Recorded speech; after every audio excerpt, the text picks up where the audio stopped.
This is a regional project that will enable our staff and the students to study, to understand the technology, and to transfer that technology to drones manufacturing, drones operations, and also to ensure that these drones are deployed for specific research purposes. We have a prototype of what we've been doing. We had a drone that was meant to be deployed on farms, on large plantations, for the purpose of it had a system with ultrasonic sounds to scare away birds.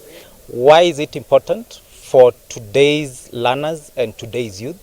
It's because with the technology and with the skill on drone flying, we are able to impact the youth to not only learn how to fly, but also how to manufacture and how to build their own career, which is within a very young and growing industry. We'll be offering certification in conjunction with Kenya Civil Aviation.